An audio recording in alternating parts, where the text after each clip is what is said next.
সুপ্রিয় চাকরি প্রত্যাশী বন্ধুরা, আপনাদের সবাইকে স্বাগতম জানাচ্ছি। আজকে আমরা আলোচনা করব বিদ্যুৎ বিভাগের অফিস সহায়ক পদে 14 নভেম্বর 2025 তারিখে যে পরীক্ষা অনুষ্ঠিত হয়ে গেল তার সম্পূর্ণ প্রশ্ন ব্যাখ্যা সহ সমাধান নিয়ে। আমাদের চ্যানেল জব এক্সাম মেট ভিডিও, আমাদের চ্যানেলে তৃতীয় এবং চতুর্থ শ্রেণীর সরকারি চাকরি প্রস্তুতির অনলাইন লিখিত কোর্স চালু হয়েছে। আপনারা চাইলে স্ক্রিনে দেখানো নম্বরে আমাদের সঙ্গে যোগাযোগ করতে পারেন। তা আজকের পরীক্ষার প্রথমেই ছিল এক কথায় প্রকাশ করুন। অন্য উপায় নেই যার, এটা হবে অনন্য উপায়। অর্থহীন উক্তি, এটা হবে পোলাপ। এবং জলে জন্মে যা, জলজ।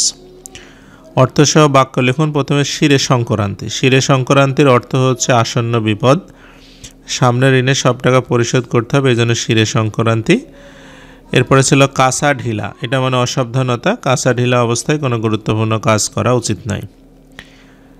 সন্ধি বিচ্ছেদ ছিল তন্নি, এটা হবে তনুযোগ দীর্ঘই।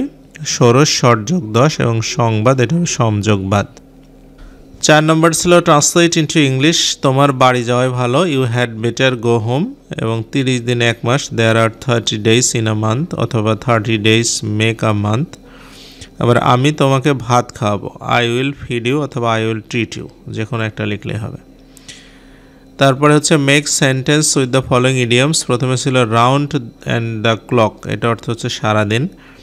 হি ওয়ার্কস রাউন্ড দ্য ক্লক। আর ব্রেড অ্যান্ড বাটার, এটার অর্থ হচ্ছে জীবিকা। His bread and butter is business. Fill in the blanks with appropriate word. এখানে একটা প্যারাগ্রাফ ছিল, বলছে the main cause road accident in Bangladesh dash the violation of traffic rules by dash the drivers and don't care human lives. তো এটা হবে the main cause of road accident in Bangladesh is the violation of traffic rules by the drivers who don't care for human lifes. 7 number বলছে correct the spelling of the following words. প্রথমে ছিল discipline, এটা হবে DISCIPLIN, discipline অর্থাৎ নিয়মানুবর্তিতা। Exercise, এটা হবে EXERCISE। Ambition, এটা হবে AMBITION। এবং হচ্ছে অনেস্টি, HONESTY হয়, অনেস্টি। 8 নম্বরে একটা অঙ্ক ছিল, বলছে একটি চৌবাচ্চায় 8000 লিটার পানি ধরে, এর দৈর্ঘ্য 2.56 মিটার, প্রস্থ 1.25 মিটার হলে গভীরতা কত? তা আমরা এটার গভীরতাটা বা উচ্চতাটা ধরে নিলাম H মিটার। তাই আমরা জানি 1 ঘনমিটারে 1000 লিটার পানি ধরবে। এখানে যেহেতু 8000 লিটার আছে, তার মানে 8 ঘনমিটার আয়তন। তা আয়তন হচ্ছে চৌবাচ্চার আয়তন হয় দৈর্ঘ্য গুণন প্রস্থ গুণন উচ্চতা, অর্থাৎ 2.56 গুণন 1.25 গুণন H মিটার। এই আয়তনটাই হচ্ছে আমাদের 8 ঘনমিটার। তাহলে হচ্ছে আমরা এখানে 2.56 আর 1.25 গুণ করলে 3.2 হবে। তাহলে 8কে 3.2 দিয়ে ভাগ করলে উত্তর হবে হচ্ছে 2.5, অর্থাৎ 2.5 মিটার হচ্ছে উচ্চতা। 9 নম্বরে বলছে x+6 আর x+4 দুইটি রাশির বর্গের অন্তরূপে প্রকাশ করতে হবে। তাই আমরা ধরি x+6 = a, x+4 = b। তাহলে আমরা জানি a বির সূত্রটা হচ্ছে a+b/2² -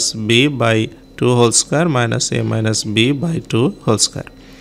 তো এর মানটা ধরা হচ্ছে x+6, b এর মানটা x+4/2²। আর এখানে আপনার x+6 - x মাইনাস হয়ে যাবে -4/2।